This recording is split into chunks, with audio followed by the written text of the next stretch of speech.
दिल से बहुत बहुत नमस्कार. You are right now listening to Khushwant सतनानी and we are in the session of practice. यहाँ पर हम प्रैक्टिस करने जाएंगे इंटीग्रेशन के न्यूमेरिकल्स को. इसके पहले कि हम शुरुआत करिए, हमारे पास क्लास में कुछ स्टूडेंट्स हैं जिनका काम थोड़ा सा शेष है, बचा हुआ है ना. तो मैं कुछ एक बहुत ही अच्छा तरीका बता रहा हूँ कि अगर कभी भी हमारा कोई टास्क पेंडिंग रह जाए, है ना, तो ऐसे सिचुएशन में अपन का एक्शन प्लान क्या होना चाहिए, है ना. So I'll write this topic here. What should be your action plan if you miss out on a task? ठीक है. What should be your action plan? I think your गड़बड़ हो गया. So what should be your action plan if you miss out on a task? ठीक है. तो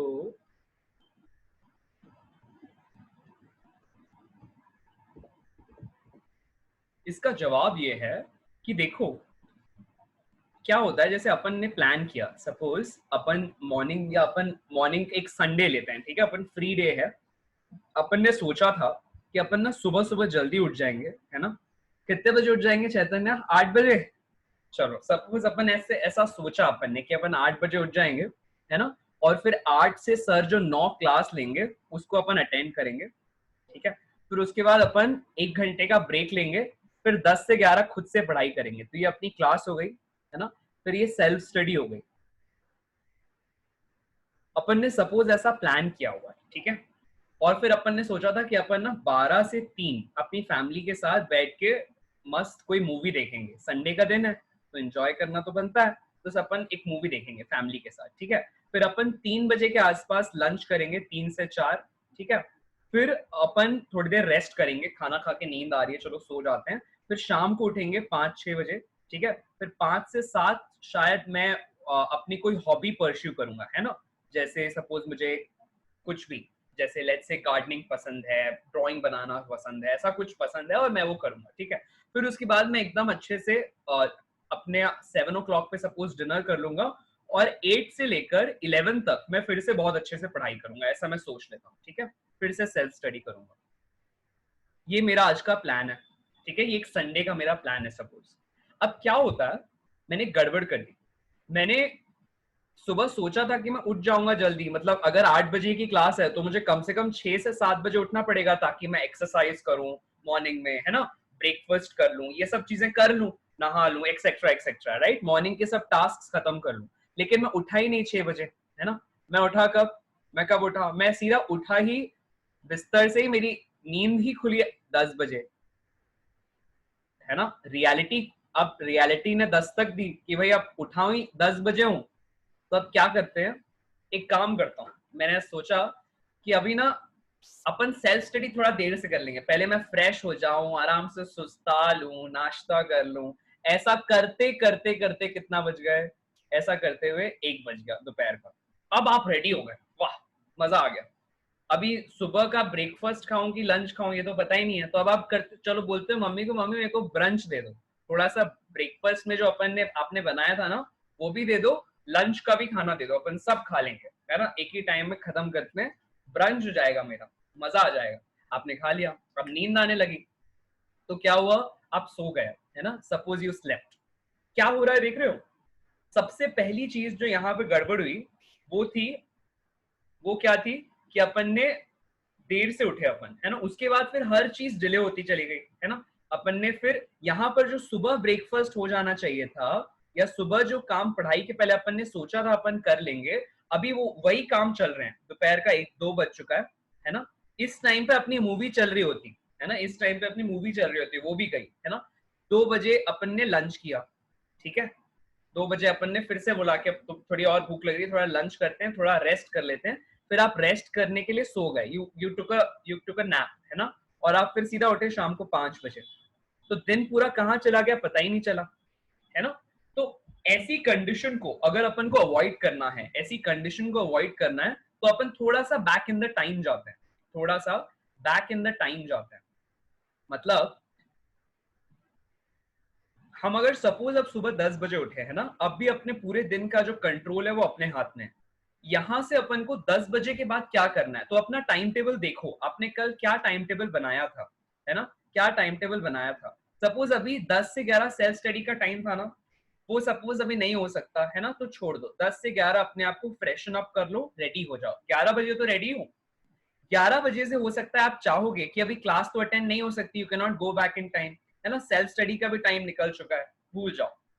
ये वाला जो टाइम है ना, देखो क्या मेरे लिए अभी मूवी देखना जरूरी है, हो सकता है या मूवी नहीं, मैंने कुछ और लिखा होता, हो सकता है मैंने कोई सब्जेक्ट का नाम लिखा होता, ठीक है। सपोज अगर वो आज के दिन कवर करना जरूरी था, जैसे फॉर एग्जाम्पल तेजस ने बताया सर मेरा टेस्ट था, ठीक है, तो सपोज यहाँ पर मेरी टेस्ट की प्रिपरेशन लिख लेता हूँ, ठीक है, राइट। तो अभी अगर मेरे लिए टेस्ट की प्रिपरेशन करना आसान है या जरूरी है, तो मैं क्या करूंगा, ये वाला टास्क अब यहां से डिले नहीं करूंगा। यहां से ये जो नीचे लिखा हुआ है, I would not delay this task, I would rather make sure कि ये यहां से मेरा टाइम टेबल सेट रहे पूरा, यहां से मेरा टाइम टेबल पूरा सेट रहे, है ना। अच्छा आप लोग एक और चीज गौर करना, मैंने ना क्या किया है, अगर ये 9 बजे तक है तो 9 से 10 का एक स्लॉट खाली दिया है, यहाँ पर देखो 11 से 12 का एक स्लॉट खाली दिया है, यहाँ से देखो 3 से 5 का एक स्लॉट खाली दिया है। तो ये जो खाली स्लॉट्स होते हैं ना, ये हमेशा मेंटेन करके चलने चाहिए। ध्यान रखना, कभी ऐसे टाइम टेबल्स लाइफ में मत बनाना कि मैं 8 से 9 ये करूंगा, 9 से 10 ये करूंगा, फिर 10 से अपन 12 ये करेंगे, 12 से 2 ये करेंगे। ऐसा नहीं होता है लाइफ में। कभी भी आप कोई एक काम करना शुरू करते हो, 10 मिनट आगे 10 मिनट पीछे हो सकता है। तो ऐसे जो अपन को, जिसको अपन बोलते हैं थोड़ा राइट या थोड़ा लेफ्ट, अपन मान के चलते हैं कि समय के अकॉर्डिंगली अपन को हो सकता है काम जल्दी फिनिश हो जाए, हो सकता है थोड़ा सा काम देर से फिनिश हो, तो इसको बोलते हैं अलाउंस देना। थोड़ा सा अपन को लिबरलिटी मेंटेन करके चलनी होती है ना। तो अपन को देखो मैंने क्या किया है, आपको बताया अभी अभी कि अपन इस तरह से टाइम में थोड़ा सा अपने टाइम टेबल में गैप मेंटेन करके चलना है, कि अपन ने अगर 11 से 12 के बीच का टाइम खाली रखा है, तो अगर मेरा उस टाइम पे कोई और रिफ्रेशमेंट लेने का मन नहीं है, मैं एकदम एनर्जेटिक हूं, तो मैं क्या बोलूंगा, यार एक काम करते हैं, ये 11 से 12 ब्रेक लेने के बजाय ना, जो सुबह मेरी क्लास मिस हो गई थी ना, तो मेरे स्कूल का अगर कोई स्टूडेंट है या किसी बच्चे को मैं जानता हूँ, उसको मैं बोलूंगा यार मुझे अपने नोट्स दे दे, मुझे फटाफट नोट्स खत्म करने हैं। तो मैं क्या करूंगा, 11 से 12 जो टाइम मेंशन नहीं था स्लॉट में, उसका मैं यूटिलाइजेशन करूंगा और फटाफट सुबह की क्लास के नोट्स लिख लूंगा अपने पास। पहला काम तो हो गया, है ना, पहला मैंने चौका छक्का मार दिया अपने काम को खत्म करने में। ये मेरा फर्स्ट वाइज स्टेप था। एक बुद्धिमान इंसान यही करता है। खाली समय का उपयोग कैसे करते हो, how do you use your leisure time in life, make sure how far you will go and touch the dream you have set for yourself. I will repeat, आप अपने खाली टाइम का यानी कि अपने लेजर टाइम का उपयोग यानी कि यूटिलाइजेशन कैसे करते हैं, that predominantly has a very predominant impact on how far you are able to touch the dream you have set for yourself, right. तो देखो अपन ने क्या किया, इस खाली टाइम का यूज किया, है ना, इस खाली टाइम का यूज किया और यहां पर बची हुई क्लास जो थी उसको मेकअप कर लिया, ठीक। फिर अपन ने सोचा कि थोड़ा ब्रेक ले लेते हैं, है ना। अब भले 12 से नहीं लेकिन 12:30 से अपन 3 तक, आधा घंटा ही कम हुआ ना, थोड़ा फास्ट पढ़ लेंगे। तो उस टाइम पे अपन ने टेस्ट के लिए तैयारी शुरू कर दी। तो देखो अपना यहाँ से टास्क फिर होना शुरू हो गए, यहाँ से अपने टास्क होना शुरू हो गए। फिर क्या देखो, यहाँ से मैंने 3 से 5 का समय दिया है रेस्ट करने के लिए। मैं बोलूंगा नहीं यार, आज मैं सुबह देर से उठा हूँ, मैं ऑलरेडी रेस्ट कर चुका हूँ, तो मैं ना 3 से 4:30 रेस्ट कर लूंगा, 4:30 से काम शुरू कर देता हूँ। ये जो शाम वाली हॉबी है ना, ये 4:30 से शुरू कर देता हूँ फॉर एग्जाम्पल।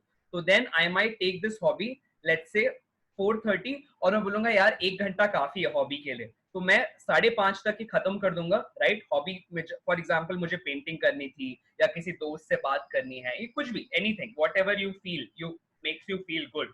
ऐसे मैंने टास्क कर लिए और ये भी फिनिश कर दिया। अब देखो क्या हुआ, यहाँ 5:30 से लेकर 7 बजे का पूरा टाइम अब मेरा हो गया। वाओ, 5:30 से 7 मतलब 1.5 घंटे का समय अब मेरे पास है अपने कामों को खत्म करने के लिए, राइट। तो देखो यहाँ सुबह 1 घंटा का लॉस हुआ था, वो यहाँ मैं फिर मेकअप कर लूंगा। अब मैं क्या करूंगा, यहाँ फिर से ब्रेक लूंगा और 6 to 7, आधे घंटे का ब्रेक बहुत होता है ना, ब्रेक लूंगा और 6 to 7 फिर से मैं क्या करूंगा, जो सुबह की सेल्फ स्टडी ये मिस हो गई थी इसको फिनिश कर लूंगा। और यहाँ पर सेल्फ स्टडी लिख देते हैं, ये मॉर्निंग वाला। ओ हो, क्या बात है, क्या बात है। देख रहे हो क्या किया अपन ने? टाइम कैप्स अपन ने छोड़े हुए हैं अपने टाइम टेबल में। कहीं अगर कुछ स्किप हो जाता है तो उसको फिर उस जगह पर इंसर्ट करके अपन को चीजें फिनिश ऑफ करनी है। जो सुबह छूट गया अभी के टाइम टेबल में वो इंसर्ट नॉर्मल रेगुलर स्केड्यूल में नहीं करना है। मतलब जो जब डिसाइड किया हुआ है, जैसे 12 से 3 डिसाइड किया ना टेस्ट की तैयारी करेंगे, तो कोशिश करो कि वहां पर वही करो जितना संभव हो सके, है ना। बाकी के जो अपने फ्री टाइम्स है उसको थोड़ा स्क्वीज कर लो और वहां पे जो सुबह टास्क छूट गए हैं उस स्लॉट में दबाते जाओ। तो क्या होगा, रात में हो सकता है आप बल्कि जल्दी फ्री हो जाओ अपने, मतलब अपने पास इतना टाइम छोड़ना है दिन में कि अपन उस जगह पे कहीं कुछ छूट गया है, पुराना पेंडिंग वर्क है, तो वो फिनिश करके रात में एकदम शांत मन से कि हाँ भाई आज अपन ने ये भी सोचा था, ये भी कर लिया, ये भी कर लिया, ये भी कर लिया और ये भी कर लिया। इसको बोलते हैं टू डू लिस्ट बनाना, है ना। तो जैसे अगर आज मंडे है ना, तो ट्यूसडे की टू डू लिस्ट आपके पास होनी चाहिए। देखो ऐसे एक डायरी बनाओ, है ना, एक डायरी बनाओ, टू डू डायरी, इसको यहाँ पर हेडिंग दे दो, एक टू डू डायरी करके। और इस डायरी में आपके पास हर दिन लिखा होना चाहिए कि कल का मेरा दिन मुझे कैसे स्पेंड करना है ना, कल का मेरा दिन मुझे कैसे स्पेंड करना है। अगर ये आपने स्केड्यूल अपना लिया, trust me on this, your future self is going to be proud of you.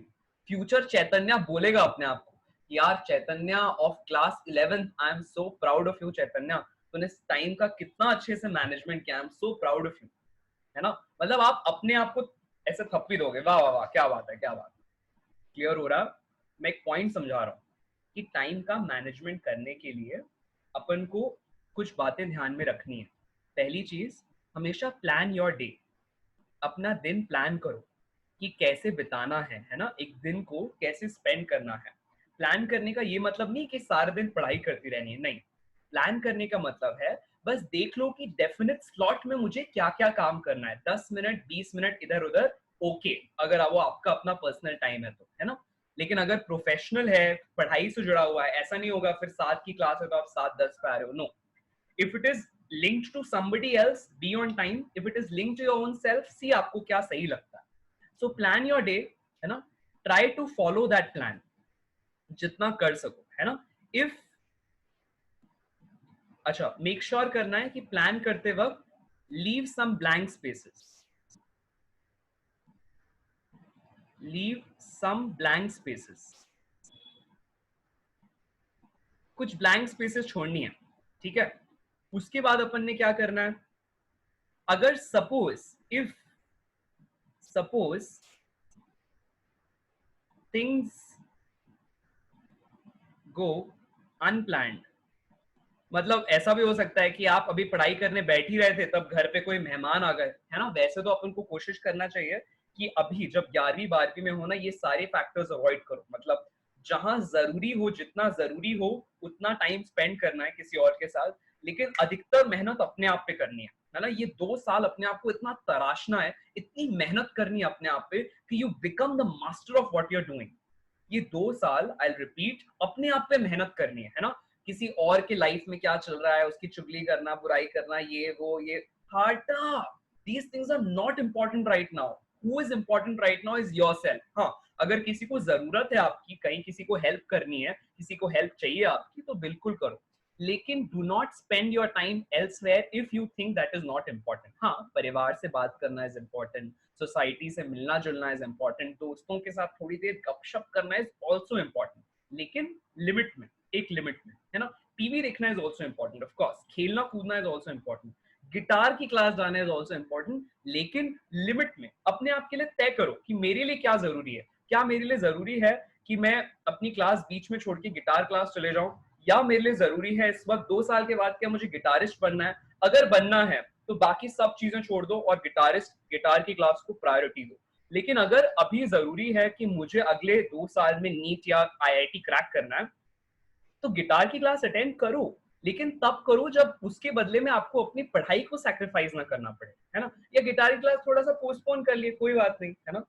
तो मैं समझाने की कोशिश कर रहा हूं कि प्रायोरिटाइज करना सीखो कि मेरे लिए आने वाले 2 साल बाद जो मेरा लक्ष्य है, जो मुझे पाना है, मैं अपने आप को कहाँ देखता हूँ, do I C my self आने वाले, लेट्स से अभी आप 11वीं 12वीं में हो, यहाँ से यहाँ से 2 साल के बाद आप किसी मेडिकल या इंजीनियरिंग कॉलेज में होगे, है ना, सपोज अगर आप ये एग्जाम्स देते हैं, 4 or 5 years hence, do you see yourself as a doctor, as an engineer, या फिर any other field जहां पे भी आप जाते हो, do you see yourself as that independent man or woman, or do you see yourself as somebody जो अब तक figure out कर रहा है, यार मुझे तो clear नहीं हो रहा, अभी भी बोर हो रहा है, घर पे बैठा हूँ, do you see that helpless situation, or do you see a very confident man who is doing something crazy in his life, कुछ बहुत प्यारा, कुछ बहुत अच्छा पैशन फॉलो कर रहा है, कोई इंजीनियर है, कोई साइंटिस्ट है, या किसी कॉमर्स की फील्ड में कोई इकोनॉमिस्ट है, कोई मार्केट एडवाइजर है, फाइनेंशियल इन्वेस्टर है, व्हाट नॉट, दुनिया में हजार फील्ड्स हैं अलग अलग, है ना,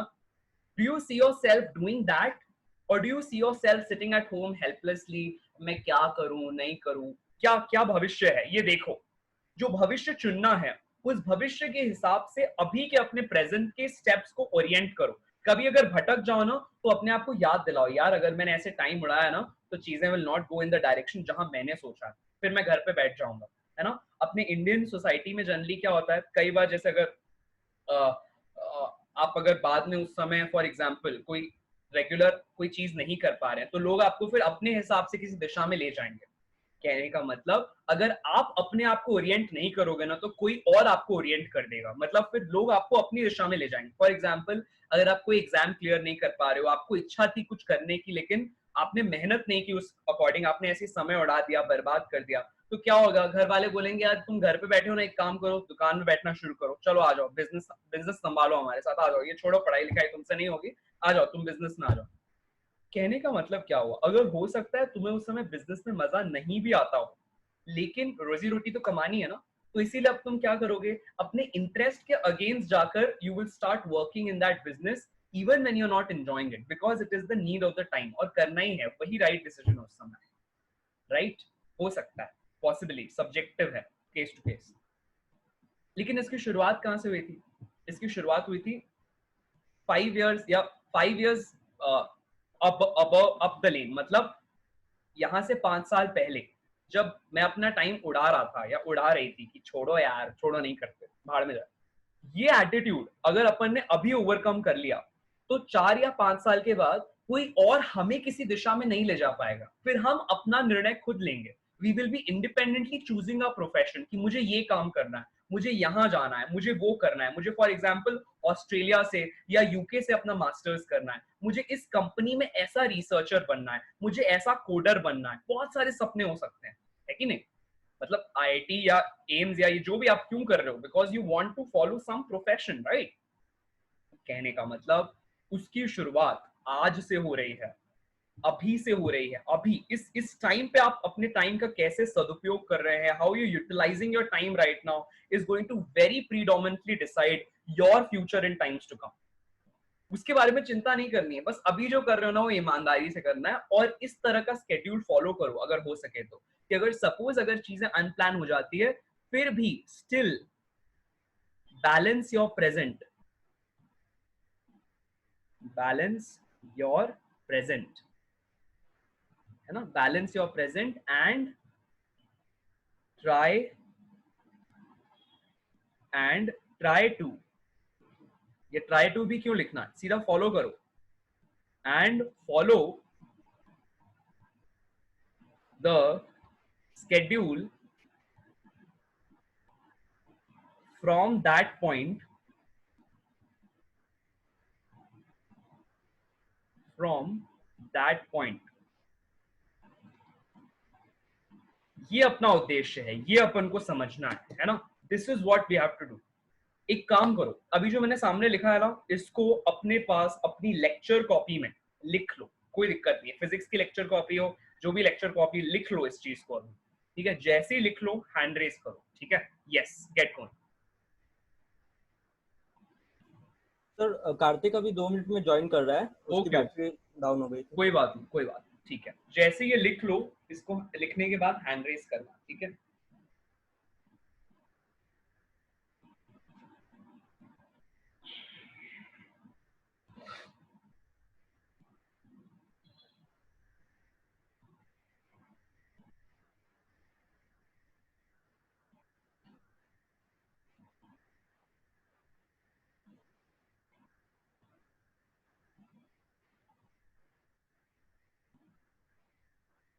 ये क्लियर हो रहा है सबको मैंने क्या समझाया कि आप लोगों को कैसे अपने टाइम को मैनेज करना है। ऐसा बिल्कुल मत करना कि अपन ने एक टास्क नहीं किया तो अब उसके कारण अपन दूसरा टास्क भी नहीं करेंगे, नहीं, वो सारे टास्क को वैसे ही चलने दो जैसे वो प्लान थे, और जो खाली स्पेसेस आपने छोड़े हुए हैं ना उनको स्क्वीज करके, या फिर कोई काम दूसरा काम जल्दी खत्म हो जाता है तो उसको स्क्वीज करके पुराने वाले काम को वहां पे कर लेना और खत्म करना।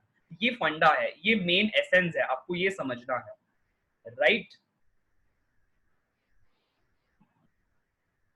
है ना, ये बात समझनी है अपन को कि कैसे कोई काम छूट जाए पुराना तो उसको अभी में लाकर फिनिश करना है। और एक और चीज, उतना ही प्लान करो जितना आपको लगता है कि मैं कर सकता हूं। मतलब ऐसा नहीं होना चाहिए कि आप सोचो कि भाई मेरे पास 10 काम है ना, मैं 10 काम को 1 घंटे में ही करके दिखाऊंगा, नहीं। Don't be Mister India, don't be Mother India, no. Try to make sure कि आप लोगों को ट्राई टू मेक श्योर कि अपन लोगों को अपना टाइम टेबल ऐसे प्लान करना है कि उतने ही टास्क रखो अपने दिन में जितने कर सको, फिर धीरे धीरे धीरे धीरे अपनी कैपेबिलिटी पे काम कर सकते हो। कि कल अगर अपन ने एक हफ्ता 5 टास्क एक दिन का रखा तो अब हो सकता है अगले हफ्ते में 6 रखना चाहूं, है ना। धीरे धीरे वर्क ऑन योर कैपेबिलिटी, अपने आप पे ज्यादा प्रेशर नहीं डालना है कि भाई मैं आज 10 टॉपिक करके दिखाऊंगा आज एक ही दिन में, चाहे जो हो जाए, नहीं। फिर छूटेंगे और स्ट्रेस अलग होगा। स्ट्रेस जनरली कब होता है? स्ट्रेस आदमी को तब होता है जब वो अपने आप के लिए कुछ प्लान करता है और उस प्लान के अकॉर्डिंग नहीं चल पाता है ना। तो अपन को ये बात समझनी है कि we have to plan according to our capability. सिर्फ कितना काम है उस बात से फर्क नहीं पड़ता, कितना काम है प्लस मेरी कैपेबिलिटी कितनी है उस काम को करने की। क्या मैं, जैसे उस दिन for example one of you told कि सर मुझे इस पेपर को करने में 1.5 घंटे का समय लगा, तो नाउ दैट पर्सन नोज कि मुझे उतने क्वेश्चंस करने में 1.5 घंटा लगता है। अगर वो इंसान ने अपने आप के लिए आधे घंटे का टाइम सेट कर दिया, then that person might feel थोड़ा सा ट्रबलसम कि यार मैं कैसे करूं, मैं नहीं कर पाया, है ना। वहां थोड़ी दिक्कत होगी। 1.5 घंटा ही सेट करो ना, फिर अगर लगता है कि 1.5 घंटा लग रहा है अभी 1.5 घंटा करो। अगले बार उस सम को जब दोबारा करोगे, उन क्वेश्चन पेपर को जब दोबारा बनाओगे तब 1 घंटे का समय रखना, या 1 घंटा 15 मिनट का रखना। धीरे धीरे धीरे धीरे धीरे वर्क ऑन योरसेल्फ, ये समझाने की कोशिश कर। हाँ, ठीक है, क्लियर हो रही है बात? तो इसको लिख लो अपने पास, write it down, and once you have written it down, hand raise करो, ठीक है।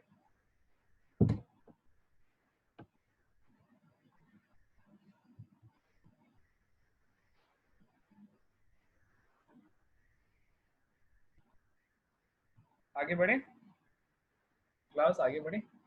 हैंड रेज करो जैसे ही हो जाए, या अगर नहीं हुआ है सपोज तो स्क्रीनशॉट ले लो, ठीक है। सभी स्क्रीनशॉट ले लो, अगर नहीं लिखा है तो क्लास के बाद लिख लो, ठीक है। All right class, you can bring your hands down, thank you. You can bring your hands down everyone, ठीक है। ये अपन को समझना है, ये सबके लिए है ना, किसी एक स्टूडेंट के लिए नहीं था ये। दिस इज जनता, this is not a student विशेष, this is generic plan for everyone. इसको अपन को अपने हिसाब से ढालना है, स्केड्यूल करना है कि कैसे अपन के दिन का कोई काम छूट रहा है तो उसको छूटने से बचाना है। कभी कभी ऐसा भी करते हैं लोग कि क्या करते हैं कि अपना जो स्लीप साइकिल है ना, वो सपोज आपका 8 घंटे का स्लीप साइकिल है, आप 8 घंटा सोते हो, है ना, यू स्लीप फॉर 8 आवर्स, है ना। सपोज अगर आपका 1 घंटे का 8 घंटों का स्लीप साइकिल है, तो हो सकता है आप डिसाइड करो, हो सकता है आप डिसाइड करो कि मैं 8 घंटा उस दिन न सोकर, हो सकता है 7.5 घंटा सो, है ना। हो सकता है I sleep for 7 hours and 30 minutes, right. Then इस बचे हुए आधे घंटे में अपने काम, अपन ने काम कर लिया। मतलब कहने का मतलब कि जैसे सुबह आपको उठना है, सपोज आप उठते हो हर दिन let's say eight 6 o'clock in the morning, तो अब आप 6 o'clock न उठकर 5:30 बजे उठ जाओगे। तो जो काम आप 6 बजे से शुरू करते थे अब वो आप 5:30 से करोगे, मतलब आपके दिन में आपने आधे घंटा ऐड कर लिया, है ना। ये डायर स्टेट में, मतलब जब तक जरूरी ना हो तब तक अपनी स्लीप को गड़बड़ मत करना। जब बहुत जरूरी हो, है ना, इतना जरूरी कि भाई मतलब ये नहीं हुआ तो गड़बड़ जाएगी बहुत बड़ी, है ना, ऐसे केस में थोड़ा सा स्लीप को अपन 8 के बदले 7.5 घंटे में सोएंगे तो कोई बात नहीं। कभी कभार, very random, very rarely this should happen, right.